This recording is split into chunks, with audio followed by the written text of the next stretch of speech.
Hi, how's it? In the name of Christ, it's your girl Crank. Hey, Gikarabo. I hope you're good. I hope you're peachy. I hope you're Stella, and I hope you're in a neat little bunch. Hey, what's up? It's Friday, the 1st of December 2023. I skipped yesterday in terms of chatting over here because I was backlogged so badly that if I had continued to work, I was going to encounter issues with being behind, and it makes me very uneasy, uncomfortable, and on the edge of the seat. So yeah, I'm all caught up, so we're back. You're gonna probably notice that I skipped a day, even with my uploads on YouTube.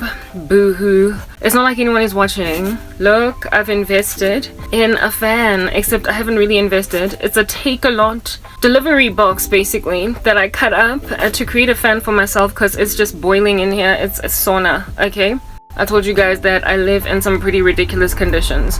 I don't even know why I keep trying to make my hair look better, because at this point it's like, really, who notices and who cares? Alright guys, you know what, like I seriously don't know what to say anymore, but you know, we'll talk until further notice, because I told you guys that what's important with my particular life is to keep pitching. It's to keep rocking up, to keep coming to speak. Because if I don't, I literally die. And the past few days I've been speaking about South Africa and how deadbeat, like ungodly, it entirely is, especially in the black community, with all of their mixing of Christianity with all different kinds of things. I do not know why people do not fear consequences of their actions. If something is unholy, you should not trust in it, because look, you reap what you sow. First, before, let me just put some caveats out there. I haven't done that. I am using application makeup. That's what's going on over there on the face.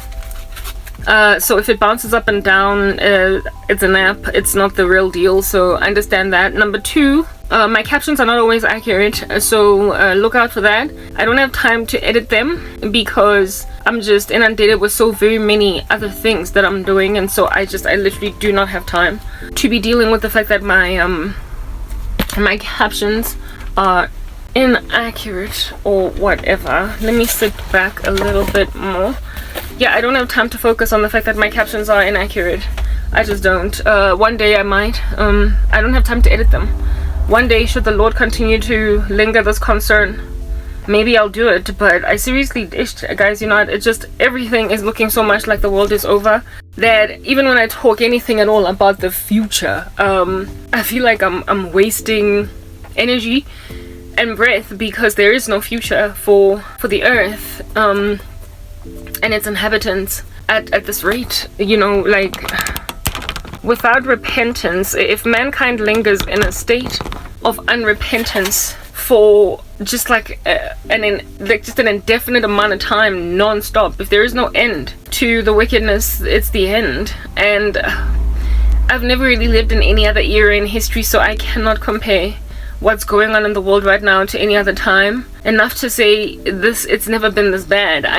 But we read history textbooks, and you know, there often comes an end to a certain craziness, but we don't know. Okay, I want it to be over. I want the rapture to happen, but I don't know. Alright, like, seriously speaking, I don't have a clue. Listen, we reap what people reap. Things, look, the earth operates in a very predictable fashion. We are creatures of habit for those reasons. We reap what we sow. Okay, so what rational person with common sense in their minds really conjures up so much evil and expects to be okay? I've been getting nightmares, dreams, whatever you want to call them, the past 2 days, I guess, since I've been on downtime or whatever, of former people in my life. Like, and one of them is my older sister. Yeah, she might be my sister, but she is literally a former person in my life, just like my former best friend is just never coming back to being what it is that we used to be. I had a dream about some chick I went to varsity with. We were friends. Former person too. Like, just trying to come back and act like nothing happened. Like, act like nothing happened. And, you know, for the victims of witches, for the victims of people who have been afflicted by people, there is nothing more patronizing and heartbreaking than people insisting on talking to you like you're crazy and continuing on with life as normal. Nkare, the thing that you raised 5 days ago is not still an issue. Imagine being like dating a guy, okay?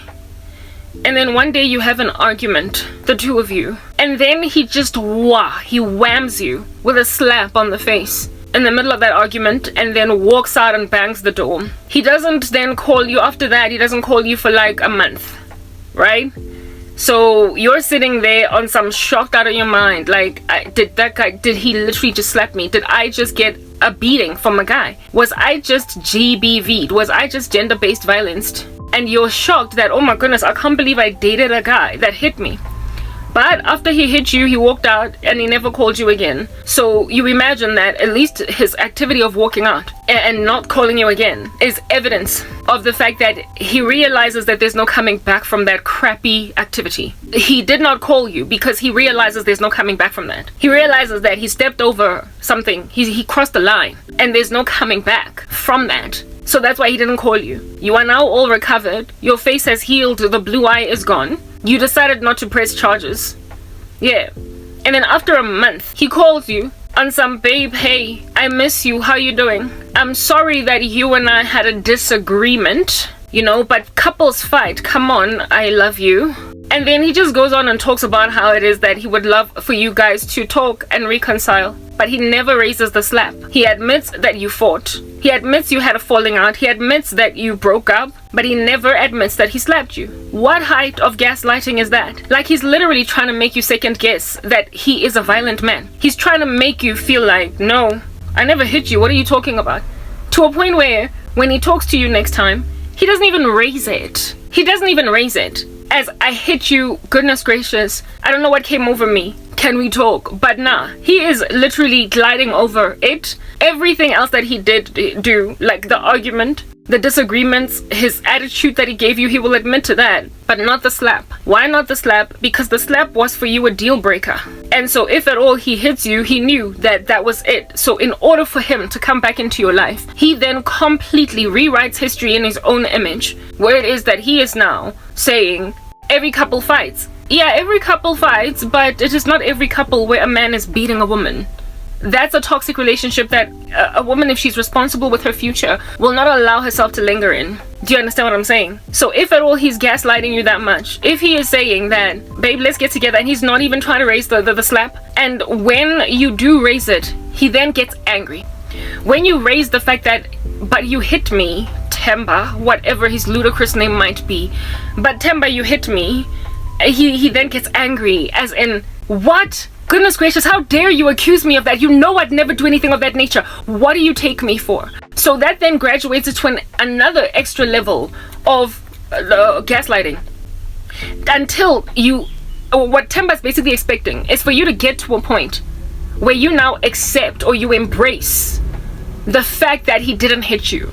Because he is that excellent at making you second guess your own sense of reality. That is psychological manipulation. That is a toxic relationship beyond even a wife beater that at least admits he's beating his wife. That is an individual that is literally making you crazy. Walk in a maze, in some kind of a never-ending loop of wonderment, bewilderment concerning what actually happened. And when that is a person that is still in your life, you are the ridiculous one here for letting them back in. You are the, basically crazy, ludicrous, insane one in the picture to allow somebody that's psychologically manipulative to come back into your life because they're literally trying to make you feel like any day now you should be taking medication or in a stray suit in a psychiatric ward. Yeah, well, when that is the thing that you're dealing with at this point, it is safe and self-preserving, frankly, to make a decision to cut that person off and never want anything to do with them ever again. And if at all they try to talk to you, ignore them like they're crazy, because that's exactly what they are. Gauge them as a stalker, a freak, a psychopath, a person that you're in dire need of a restraining order against, given that they don't want to listen to your petitions for them leaving you alone. They will not cease their hostilities against you by insisting on knocking on your door, and in so insisting on knocking on your door also insist that you basically embrace the status of being psychotic and one who is hearing things, and worse off even seeing things. Yeah, when people walk in a deal breaker and then they want to come back into your life by claiming that the deal breaker never happened, by claiming that the thing that is making you decide you don't want anything to do with them anymore never happened, that's when you not only need to write that person off, but you need to move home and basically bury yourself in some corner of the earth where they can never find you. You can never ever bleep on their radar. And should they find you, you will literally move again. They should be avoided like the plague.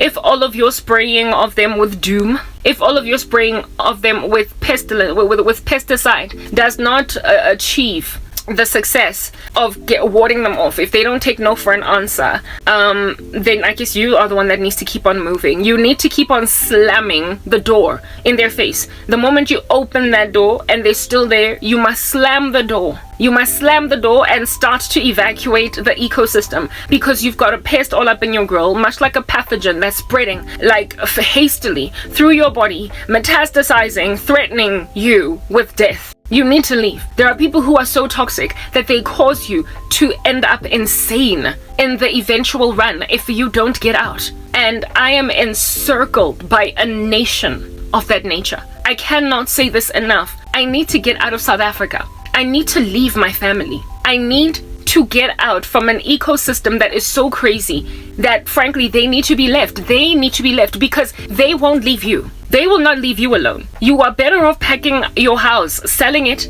grabbing everything in some kind of those camper vehicles, and being on the road. And being on the road as you are, you need to also be prepared to always just basically be on the road again. Like, you can't even live in a house anymore when you're dealing with people like those. You gotta live in a camper vehicle that can drive away every time they find you again. Because if you don't get out from lives of people like those, you are going to end up in a psychiatric hospital. You will never know what is real. You will never know what is true. And that individual in question is going to also be used against you by anyone that has a bone to pick with you. Anyone that wants to deny that you ever said anything or that they ever said anything to you, anyone that wants to deny anything where you're concerned, will always use that person if you leave them around. That's the nature.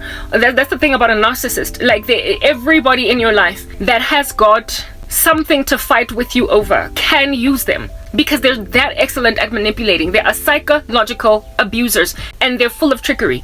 You just need to always remember who you are and what you want and what you know you saw, and stand on it. Because if you don't stand on it, you are going to be the puppet of some pretty nefarious people for the rest of your days. You are going to be at the beck and call of some horrible human beings for the rest of your day. Like, you cannot. I can take a confession any day in my stride, insofar as you don't freaking gaslight me and pretend the thing that caused you to need to confess in the first place never happened. Insofar as you don't keep around with that, maybe we can talk. But a person that is going to make me forget that I saw something, a person that is going to try and make me forget that is toxic. That is somebody that might as well start planning your funeral, because who it is that you were is gone. They are dead and they are buried. Because that's what that person is doing. Slowly but surely, they are chipping away at you. They are chipping away at who you are until nothing of you is left anymore. South Africa is teeming at the folds with people like that. It is teeming at the folds with witches and witchcraft. And guys, the level of insanity, you know, when you cope by laughing, when you cope with something by laughing because you don't know how else to react, it's like thoroughly a coping mechanism, because it is just so bizarre that anybody at all would walk in that fashion, that all you can do is laugh, because you literally don't know how a person with a straight face can look at you and anticipate a certain response out of you, when it would be an abomination for you to give that response. I keep getting all of these dreams where people are literally coming back into my life with like a whole freaking decade did not just progress. Like 10 years. Like, guys, can we please just make like little children and count to 10? 1, 2, 3, 4, 5, 6, 7, 8, 9, 10. That a woman has been struggling to stay alive, and then you want to rock up and just have coffee, when you're the one that put them in a position to escape bullets, when you're the one that put them in a position to survive suicide ideation. How in the world I've not killed myself so far? is beyond me. There is this guy whose content I watch on CBN News. I forgot his name. He's a war correspondent. And he was giving his experience the other day, talking about how if it was not for his relationship, CBN is Christian Broadcasting Network. It is a Christian viewpoint of the world. He was talking about how if he had not given his life to Jesus, if he wasn't saved, if he had the job that he had as a war correspondent, but without being born again, he doesn't even know where he would be, because it's the kind of job that can give a person a severity of post-traumatic stress, maybe even land you in a psychiatric hospital, cause you to lose your mind altogether. And he spoke about how it is that he's got many colleagues that have committed suicide just because of the horrific things they saw being war correspondents. That man speaks sense, he speaks soundness when he says he does not know where he would be, because he feels as if though the reason why he can still eat blueberries, drink tea, smile with family, and not be messed up because of his job as a war correspondent is because of Jesus Christ. I don't know how I have survived 10 years of neglect, abuse, isolation, gaslighting, mistreatment, insistence that I settle, I capitulate, insistence that I become someone I am not, insistence that I embrace rape, insistence that I take in my stride, losses that are so monumental, losses of such great magnitude, without justice, that I just take them in my stride, move on and act like it never happened. And all the people who brought about all that level of calamity in my life, all that girth of loss in my life, I must also embrace bumping into them anywhere in the street and greeting them like nothing happened, talking to them like nothing happened, letting some of them even come and break bread with me in my quarters where it is that I live, like people who have utterly shattered and devastated my entire life and are now today not murderers only because I have survived suicide. Today they are not murderers only because I have been given like supernatural strength to survive an entire decade of isolation and severity of loss. These people now want to just go back to normal already. They want to go back to normal. Like, they're tired of this taboo hanging over their head. They are exhausted with this, what they call elephant in the freaking room that I am. And so as exhausted as they are with the elephant in the room that won't stop trumpeting on top of a mountain nochal over an entire village, in order for them to stop the noisome, like, theatrics of this elephant, they have got to now at least bring the elephant into the village and live with it. Even though it's also got polka dots all over the show, so really it's very visible. Not only is it visible, it is loud. Not only is it loud, it's an elephant, so it's big, it's huge. And no one can really truly sleep soundly when there is a big fat chunky elephant, like I said, in the room. People are trying to just go back to normal already. I'm sorry, on the day you decided to be a little bit of a masochist, on the day you made a decision to be a whole terrorist against your own friends, your own family members, on the day you made a decision to shatter and devastate your own household with witchcraft, you were raising up from the ground baby elephants, and now that they're all grown up, you don't get to just say, please, just be person again, be human again. How about you just act normally like nothing ever happened? I'm sorry, you're no longer my mother, you are no longer my sister, you're no longer my friend, you are just some creep that is trying to make a person that you have ignored for an entire freaking decade to basically forget everything, because it's in her best interest to forget, otherwise she'll never have a normal life again. That is what people are thoroughly expecting me to do. I have become a disquieting affair. I have become like an urchin in your pants.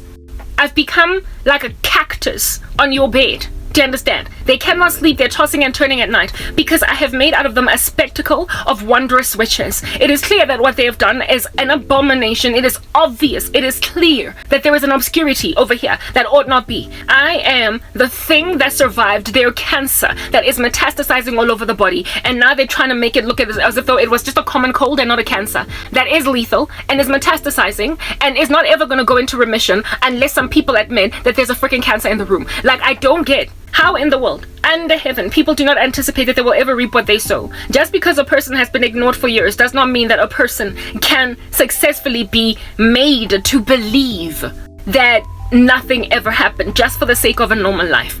I would become catatonic. Do you understand? I would become a zombie, walking around with barely any sentiency left in my body if I were to encircle myself with people that devastated my life to this place, to this point, and act like it's normal. Like, what the heck? You all got to go on with your careers and do what you did. You went and popped your babies with your deadbeat baby daddies, and you did exactly what you wanted to do. You attended parties, you broke bread. You went on right ahead to climb up whatever ladders you wanted to climb, while I stayed stagnant in the same exact position, albeit being smarter than literally all of you. And then you want to rock up and act towards me. Ingati, none of that ever happened? For real? Kanete. Yeah, well, it's good, because I have a YouTube channel where I've been recording my life for a decade, so that it might be clear, stark, that I am an elephant that is very heavily disquieted with the prospect of being disregarded, seeing as I am in everybody's room. I am in everybody's room, and I'm not going anywhere. But a world that will act continuously aloof and make you therefore despondent upon gazing at this aloofness in a multiplied fashion, exponentially, where it's literally reaching the ends of the earth. That's not a world that is sustainable. Do you understand? The lies that heap up to the heavens, since you are like your father the devil, are going to ultimately be recompensed by a holy God. He has given you time to repent, and if you don't understand, given that this thing is generally it's ubiquitous, it is like literally a problem on the planet. It is a problem on the planet, given that it's an issue on the planet and not so much in your own little corner of a satanic earth, in your little satanic corner, of the earth. Yeah, given that it's not an isolated incident just chilling somewhere in some village in South Africa, but it's appearing to be across the globe. It looks to me, guys, that we're going home. Like, I have been listening all day, waiting for a cool enough time, because I get too hot. If at all I work during the day. I thought I could work earlier, but I can't, because the fan, I have to switch it off in order to talk, otherwise it's too loud in the background. Yeah. So I spent the time basically playing Candy Crush on my phone, and listening in the background to some YouTube videos as this whole war in the Middle East is being covered between Israel and Hamas. Yeah. With me watching this footage as it is being covered, you know, the amount of bending over backwards and jumping through hoops that the Israelis, the IDF, and also journalists, reporters have to walk in that are pro-Israel. It's just ridiculous. It's just ridiculous. Like, the world, goodness gracious, Hebatung, lies and deception, the deception of the last days, the information war of the last days is just something that is ever so really very quite astronomical. When did human beings stop valuing truth? When did humanity as a conglomerate, as a total, as a collective, stop valuing truth? When was fact-checked and substantiated, backed up data? When did it stop being worth the while to run with? Because on the date that there was a decline from sound reporting, on the date when people rejected facts when they were presented to them, when they started to do that just to proliferate a particular narrative, that was the beginning of the end. And right now, with this incendiary attack on Israel that happened on the 7th of October, with all of the lies, now that the IDF is going in, has gone in with their ground offensive, the lies that have been proliferated by news networks across the world, it's like I often wonder, what's in it for you? There is absolutely nothing in it for all of these deliberately trying to disregard truth news networks. There's nothing in it for them to stand with lies. And so all I can think about is the devil is working on you. There is nothing in it for them. Not unless they're like controlled opposition, and there is a puppet master behind them, walking in a Hegelian dialectic, where they're trying to use the news networks of the world to proliferate lies so as to pontificate, indeed, war. And if then you spread war, you then create a cause or a need for security. You cause fatigue from that war. You cause war fatigue in the planet. And when you cause war fatigue in the planet, you therefore then cause people to be more prepared to down tools on their stand for anything at all, just for the sake of peace. And that's when then there can be global control by a small minority over the global population. All I can think about is the only reason why some reporters in the US of A, especially in America, why some news networks like CNN, etc., why they are standing with Hamas when it is obviously so wrong, when all of that rubbish is obviously so clearly, starkly in everybody's faces, must be because there's nothing in it for them that I can think about other than if there are powers, forces behind even those reporters at CNN that they don't see, neither understand, that are insisting that the world break out into the hives of anti-Semitism and into the hives of any other kind of just war rhetoric sentiment, so as to bring about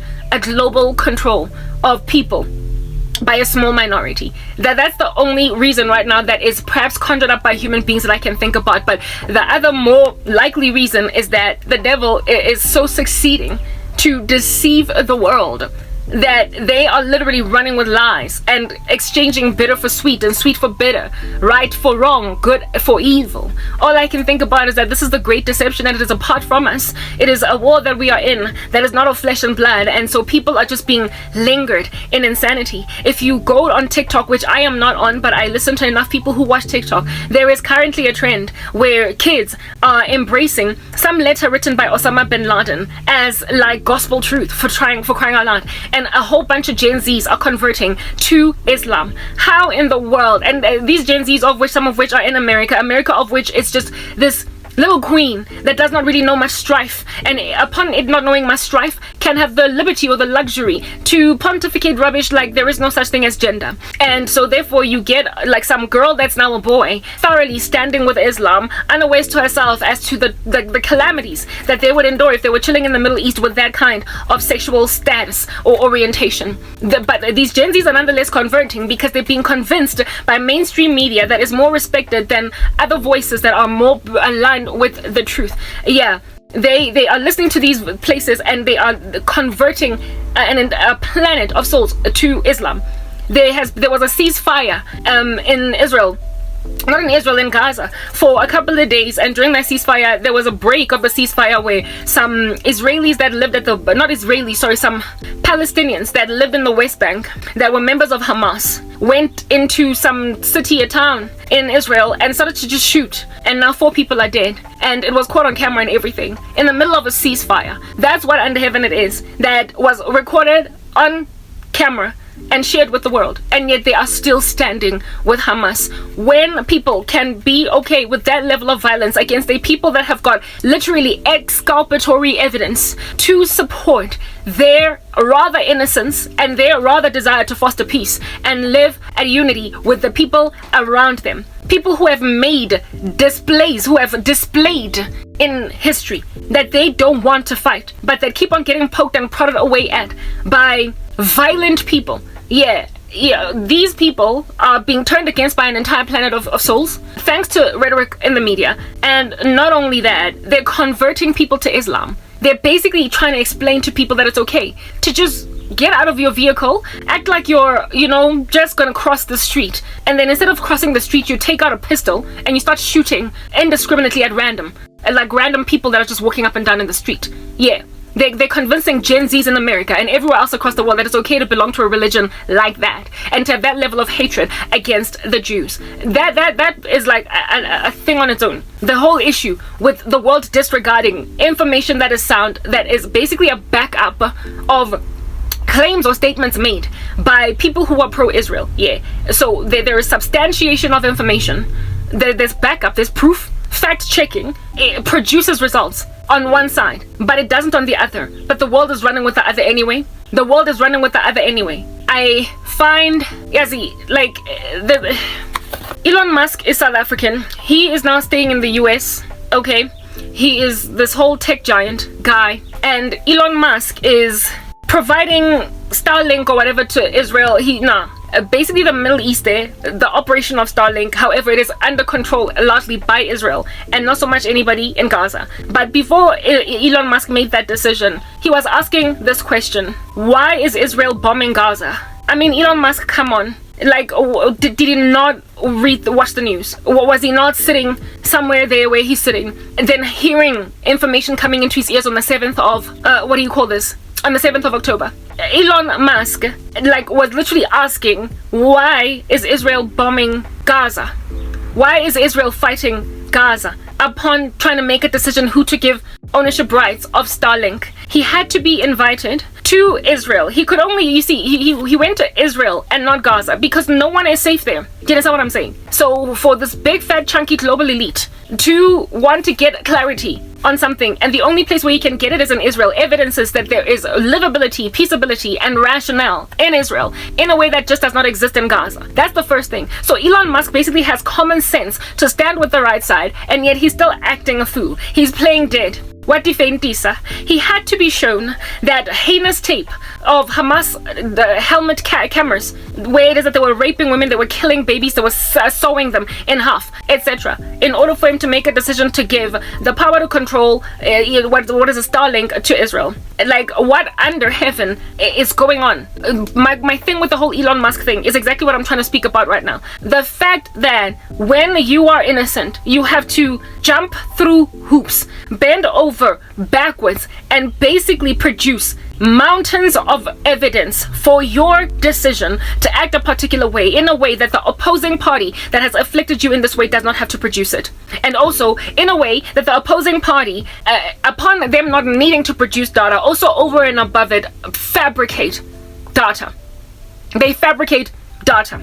Apparently Gigi Hadid, or is it Bella, one of the Hadid sisters, lied on Twitter and ultimately had to bring her post down. Do you understand? Because she was confirmed as a liar. But people are happy to just proliferate magandefela, to intensify anti-Semitism across the world in a way that is telling me that this is over, because first it's anti-Semitism and then it's going to basically spill over into anybody that stands very strongly with the Jews. And at this present moment, the richest, most supportive party for the Jews are the Christians. So this anti-Semitism is going to result in hard-knock Christian persecution too, inevitably. And this Gigi Hadid lady, was it Bella? I think it was Gigi, right? Yeah, one of those sisters.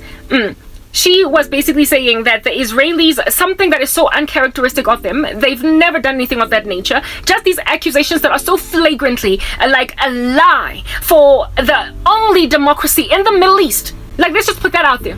There's always anti-government protests going on all around the Middle East. Only listen to the ones. Go check out the ones that have been going on against Iran. The only democracy in the Middle East. And so therefore they have rules. They've got standards. All right? They are pro-human life. That's what's good. Like, they went on right ahead to... Bella went on right ahead to put a post on Twitter, or what is now officially known as X, about this only democracy in the Middle East that has rules, it has laws. It does not just do what it wants, because that's the whole of the law. It is not an anarchy state. Israel is not an anarchy state in a way that Gaza is an anarchy state to a certain extent. Iran is an anarchy. Like, there's just no control. There's the rules don't matter. They do whatever they want to do just to get their matter ahead. It's obviously cantankerous and chaotic, and it is untrustworthy. And even all of those pro-Palestinian people living in London, those living in New York, living in Europe and North America respectively, they would not want to live there.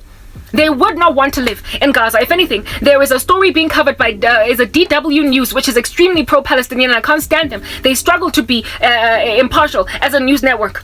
They covered a story of a woman, a Palestinian woman, but with a British citizenship, who found herself on the 7th of October in Palestine. She was there, and not Gaza. She was in Gaza, and she is now living in a refugee camp having fled upward northwards because of the war that has ensued over there. And they are literally conveniently neglecting to highlight the fact that this woman is even in that position at all because of Palestinians, because of Hamas. She's in that position, and she can't even get back to Europe. She wants desperately to leave that war zone because she went in before her people went irresponsible against Israel. And then she now is trapped there, and all she can think about is how she just wants to get out of Gaza. She wants to get out of Gaza. Yeah.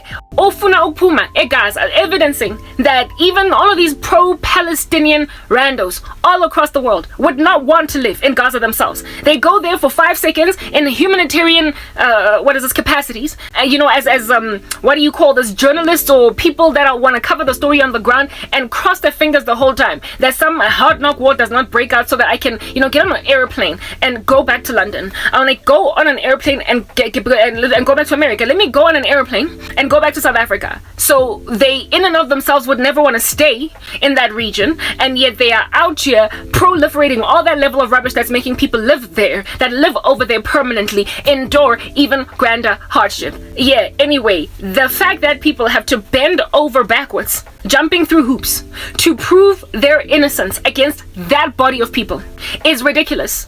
And yet that same body of people is happy to also fabricate lies that are quickly debunked. And they still get stood for. One case in point. Out of this, even this hostage, guys, I don't know, Yazzie, why people, I don't know why they're not rational. Think about how many numbers, individual bodies of people, warm bodies, were released from Israel in exchange for Israeli hostages. The numbers alone evidence that somebody here is unfairly dealt a bad blow. But the world does not care. Israel had to release, not Palestinian hostages. Israel does not hold any hostages, but Palestinian prisoners who had committed crimes in Israel. They had committed actual crimes in Israel, and they were set free in exchange for hostages. Civilians that were law-abiding, that never committed a single crime. That was the exchange. And people are not waking up to smell the coffee. Good is called evil, and evil is called good. And among the released Palestinian prisoners was some boy who was recorded by the Palestinians in bandages and patched up and making a statement on a camera about how it is that he was tortured by Israel and dealt a bad blow and barely fed and all that jazz when he was in jail. And it took the Israelis releasing footage of him getting released in prison, looking healthy, smiling, everything to the cameras, in the pink of health, skin bright as day, and he was fat. He was healthy, and it was displayed that at the time of him getting released, there were no such bruises on his body. So either they put a whole bunch of makeup on him, or they beat him up and claimed that it was Israel. And they proliferated this, and that stuff went viral in the media. That is how below the belt the Palestinians are. That is how below the belt Hamas is.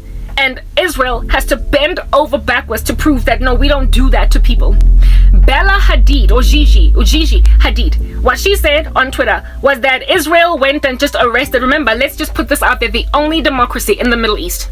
A democracy tends to, upon arresting people, read them their rights, and upon putting them in prison, gives them a right to representation, a legal representation, and they go through a fair trial, and then they get prosecuted and then sentenced. That's what happens in a democracy. So if a person finds themselves in jail in a democracy, understand the whole process, due process, had to be undergone. Do you understand? Yeah. But herein lies Gigi Hadid saying that Israel went and grabbed a 13-year-old kid off the street, about a 13-year-old Palestinian kid off the street, and put them in jail. A 13-year-old. Goodness gracious me. Only to discover that this 13-year-old child stabbed a woman and then went on right ahead to this kid stabbed a couple of Israelis. And I don't know if anybody died, but yeah, he not only stabbed a couple of Israelis, but also was found basically on the rooftops saying that I want to kill all Jews. I want to kill all Jews. Those are the crimes that this 13-year-old was accused of, and so he found himself in juvie in Israel. I don't even know if he was in juvie or tried as an adult or what. I don't know if he was in juvenile detention or if he was tried as an adult, but that 13-year-old kid found, was it herself or himself? I stand corrected as to whether or not it was a boy or a girl. Found themselves in jail for that reason. Now, that kid also, the question that ought to be begged here is, what was that child trained doctrinally or in terms of rhetoric to have that level of hatred to a point of being with no qualms at all, to shed blood at that age? The Bible says that the kingdom of heaven belongs to such as these. It belongs to children. Why? Because children are very pacifiable. Children are malleable. Children are teachable. Do you understand what I'm saying? And so because they're teachable, it's easy to train them godliness.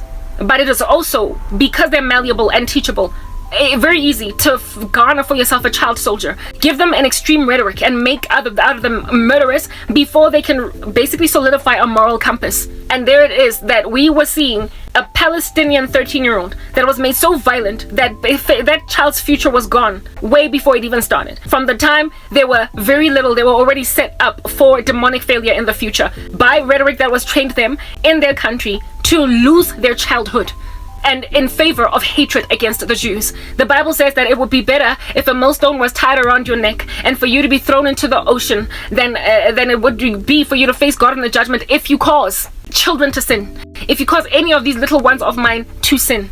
So I guess it'll be better for God to tie a millstone around the neck of Palestinian militants that are training children to be that violent and be thrown into the ocean than for them to face the God that they claim in the name of when they're persecuting these Jews. Yeah. But for them to face the one true God, it is much better for them, rather than facing him, to have a millstone tied around their neck and for them to be thrown into the ocean. Yeah, that's what's going on. So Bella Hadid, or Gigi, one of the two sisters, yeah, had to bring down her post because there was a lot of lashback from, I guess, those who have to always bend over backwards, like jump through hoops, you guys, in order to prove that something is a lie. What is this? Israeli Twitter, if you want to call it that, or X, pro-Israeli Twitter, put Bella in her place, or Gigi, one of the two, put that chick in her place until she ultimately brought down that post. She deleted it. Yeah. That like, why would you want to run with a lie just because you can? Like, there are reporters like Candace Owens, for crying out loud, out here spreading anti-Israel rhetoric. Everybody's becoming anti-Semitic, and it's looking so hella demonic. I don't even know why people are not waking up to smell the coffee. This level of hatred against the Jews on such a global scale, it is dangerous, guys. It is dangerous because that is what caused the Holocaust in Germany. It is entirely dangerous, and people are not waking up to smell the coffee. And given that it is as global as it is, there's no containing it this time. That Hitler, it was concentrated right there in Europe, whereas now it's global. My own country has cut diplomatic ties with Israel. It's like things are going crazy, out of hand, and the level of anti-Semitism that causes that kind of genocide, understand, is also going to cause any Jewish sympathizers to also be persecuted. And right now, the biggest Jewish sympathizers on the earth are Christians. So we are looking at, never mind a Jewish Holocaust impending us, but a Christian Holocaust. We are looking at the end of the world. There is no time in history, prophesied or predicted in the scriptures, where it is that there's going to be a global Jewish Holocaust other than the tribulation. The Jews are going to get massacred, murdered, and if done on live television, people are going to actually be celebrating. The two witnesses get killed, do you understand, in front of the world, and the world rejoices. Have you seen that happening any minute now? Have you seen any jubilation happening? Yeah, on October 7th, after what happened there were entire riots of jubilant human beings in the streets of Europe and the streets of North America celebrating. Do you not see these things are foreshadowing the tribulation? Do you not see that the world is being desensitized to basically wagging their heads upon seeing murder? Back in the day, whenever reports of people dying in masses, we never got to understand just how it happened, because there was yet to be the kind of technology where a whole militant or terrorist, let's just call them terrorists because they're not militants, they are terrorists, yeah, a whole terrorist wearing a body camera or a helmet camera to display their deeds, the heinous activity, recording rape live, recording murder live, recording burning of people alive. Yeah, before we had such technology so as to go inside a battlefield and record the carnage as it is being happening, we had to just rely on news reporters, numbers that are being given to us by soldiers, by war journalists, correspondents in the field that had the numbers given to them, and then they went on right ahead and reported it. Yeah, that's what under heaven it is that we dealt with back in the day. Information just being given to us by the news, and we ran with it. Now we have access to platforms globally where it is that there's very limited censorship, and people can upload for the first 5-10 minutes something that will ultimately get brought down, but it nonetheless was seen by millions of people before it got brought down, of carnage. And the world had access to visuals of the carnage that happened in Israel on the 7th of October. And with these images, you would imagine that a human population that is sensitive to that level of carnage would react appropriately. But instead, they were jubilant. When Lifu is no longer harsh, anymore, whenever death is no longer poignant to afflict the heart of the deceased, then, not of the deceased, sorry, but of the living, then we are gone as a human race. When you can celebrate, I mean, the two witnesses, not only do they get killed in Israel, but their bodies are left on the street to basically just rot for a couple of days while people just kind of gaze upon them. That's what's good. And they celebrate and they toast and they cheer and they exchange gifts with each other, looking at a dead body. I can barely drive past a car accident scene without trying to find anything else to look at other than what it is that I see. I get disturbed by just seeing silver foil over a body because it confirms that a person has passed away. I get disturbed by that. But in the tribulation, people are going to be looking at entire exposed cadavers on the street and celebrate. Indeed, the same way that women across the world were able to be pro-Palestine despite them raping women to death. raping women to death. So that is the world that we're living in now.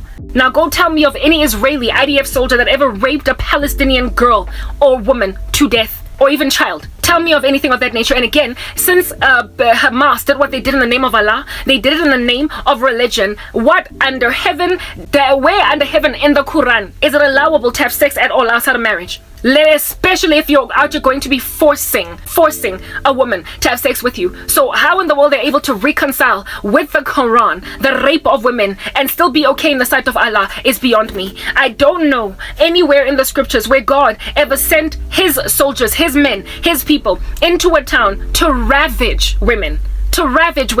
Usually the Lord's decree on a land was to kill man, woman, and child, as a holy war has been declared on that land. But never did the Lord ever allow any of his men to ever rape women. So the rape of women by Hamas, for me, I don't even understand how in the world and heaven they can, justify what they did as a holy war. Because according to even their own Quran, they sinned against their God. But you see, if at all you stand on the right side of history indeed, but if at all you are right, you're innocent. In 2023, this evil time that we find ourselves in, you are going to have to bend over backwards and jump through hoops just to prove to people that you're innocent. And despite providing evidence to the contrary, people will still stand with the opposite narrative. People will still run with it. So in a global society so full of lies, where it is that they're being proliferated, and even though there is evidence to the contrary being given to those who are making these observations, they still nonetheless decide to run with whatever under heaven it is that is the lie. It's over.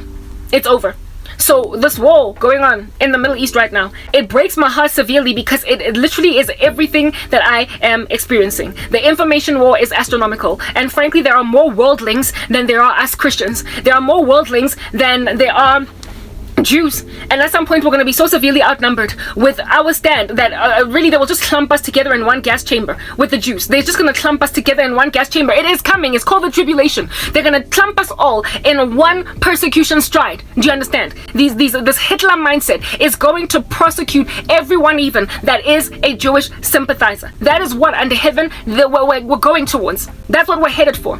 And I saw myself lose everything despite being innocent. Not only was I innocent, but anybody at all that was responsible in fact checking would have found my innocence rather than that of my enemies. I already explained this before, so I'm not going to labor on it at length, but I lost everything, and all the evidence, the paperwork, the data, the breadcrumb trail, do you understand, was all of it leading to my innocence. I still to this day am sitting on what would be called exculpatory evidence, and yet a whole conglomerate of people disregarded it.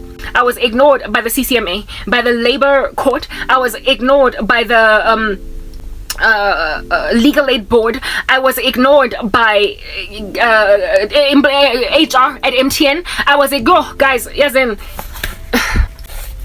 anyone at all that could have been and that was in a position to give me justice chose not to.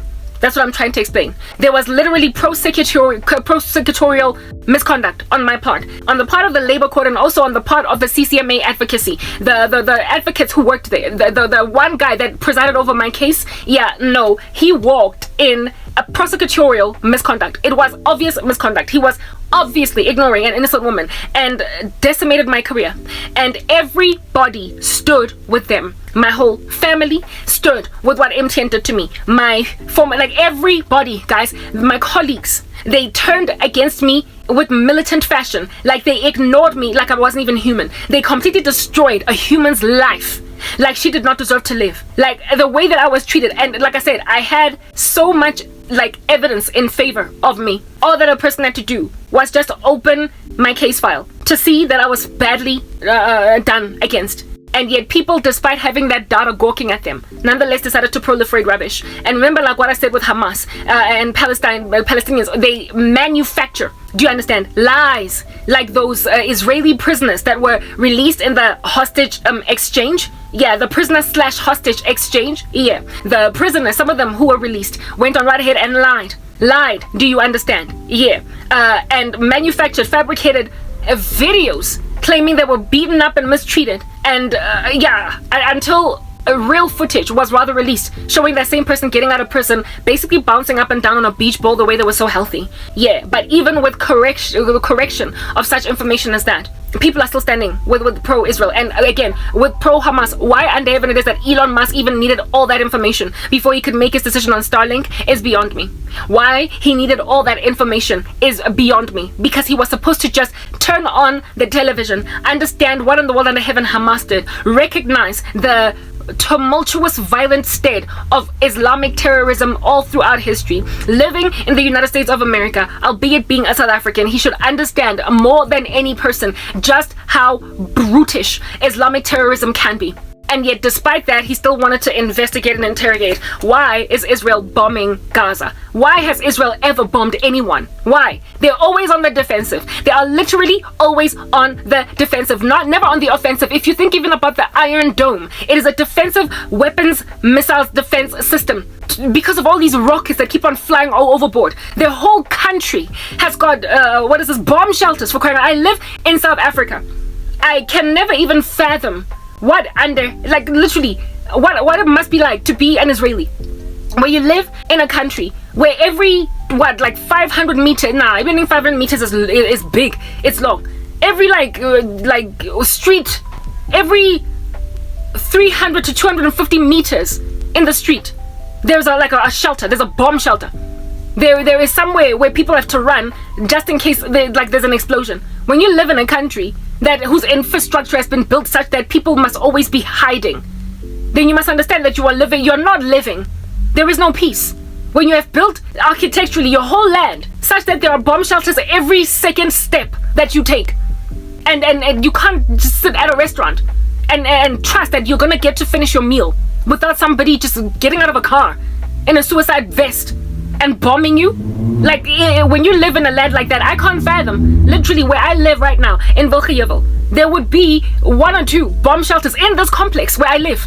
In this complex, if we were in Israel, people who live in that level of luxury, when they go to a country where that level of devastation is always a thing, and then you still want to ask questions, and you can only go to that country. You can't even go across the border to Gaza. You can't, because there you're not safe, even yourself as Elon Musk. Elon Musk, of which went on right ahead to come up with something called Tesla insurance. The insurance of which is basically forcing people to be home by 10 p.m. It's like there's no one you can trust. This very beloved Elon Musk that everybody is so adoring of is already straddling the fence. He is making what appears to be the right decisions today, but he is also manufacturing a vehicle that has got an insurance that is telling people, if you're not home by 10 p.m., we're going to charge you more for your insurance premium, and it's going to more than triple if you are home beyond 10 p.m. All the structures are currently being put in place to make sure that we are a controlled conglomerate as human beings. So when I look at all of these atrocities happening everywhere, I get disillusioned, despondent, and disheartened. A triple D, let that be an alliteration for you in your grill. I get disillusioned, despondent, and disheartened as to whether or not there is any future here on earth at all. I see too much of what's going on in Israel/Hamas, that war, with what happened in my life. I might be just one meager human being, but really proportionally, if I were to expand myself to those, basically all of Israel, I am a person that, even though I'm completely innocent, the world ignores you. Just like Israel. And even though I might have Christian sympathizers, bottom line is I don't have nearly enough. And some of the people that claim to be sympathizing with me that are Christian will ultimately fall off the bandwagon because of the great apostasy. And I have been met with so much resistance as a Christian by professing Christians as well. There are there is a very well-renowned Christian, she's a Christian, she was a poet, at some point, and then she is now a home minister. I don't know what's going on with her type establishment thing. I thought she was sound, and she is to a certain extent, but it's like the 1st of December. Guys, 2023, the world is currently at odds. Do you understand? With not at odds, but it is divided on the whole Israel slash Hamas thing.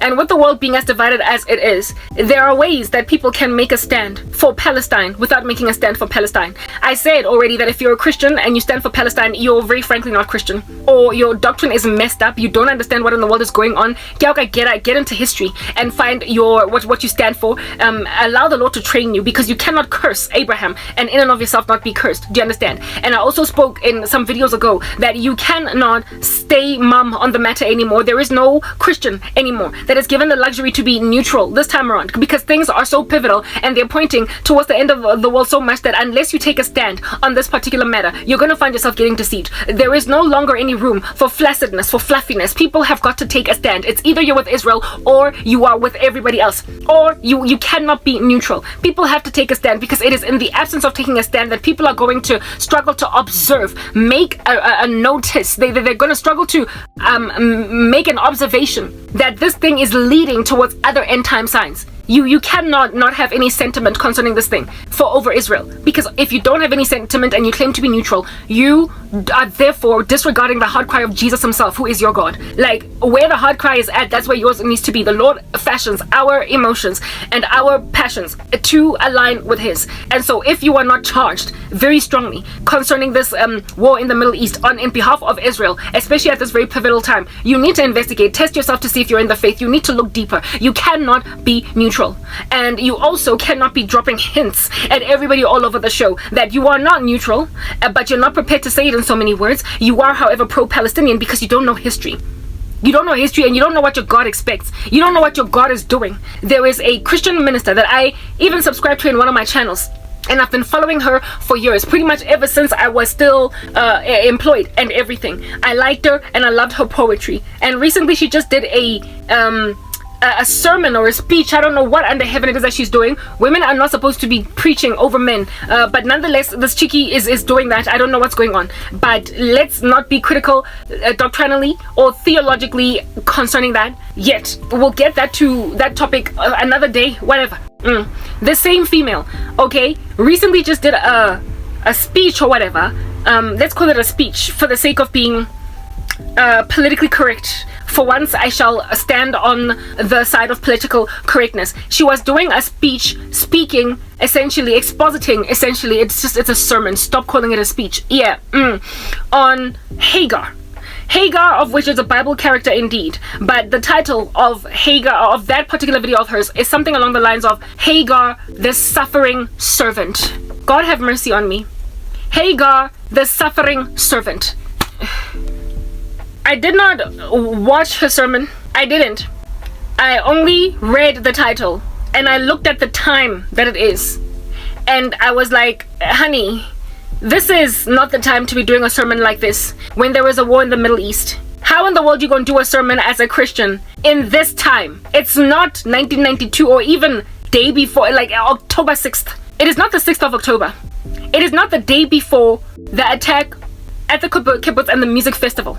It is the 1st of December, and you do a sermon on Hagar as a suffering servant, as a Christian. I'm sorry. I live in 2023, and I've been subjugated to subliminal messaging for longer than I can appreciate. I have gotten hinted to more times than I can respect as to what somebody is actually trying to say. Who is Hagar? Hagar is the mother of Ishmael. Who is Ishmael? Ishmael is Abraham's firstborn son. Who is Abraham's firstborn son? A child that was made because Sarah, Abraham's wife, did not trust God to deliver on his promise to give her and her husband a child of the promise. A child that would later come, whose name would be Isaac, who would be given the promise to basically make descendants out of the whole entire planet. The promise was given to Isaac, and Ishmael was born out of mistrust, out of faithlessness on the part of God's servants that was supposed to do better. Hagar was an Egyptian woman that was taken from Egypt when, Abraham was kicked out of there. Abraham was kicked out of, Egypt? Because Sarah, being as gorgeous as she was, Pharaoh wanted her, and then the Lord plagued Pharaoh, and Pharaoh then told Abraham, get out with all of your sheep and your cows and your oxen, blah blah, and also takes your handmaidens, the women that were serving your wife, take them with you. Yeah, they got out of there, and now here it is that Hagar was living anywhere other than in her hometown.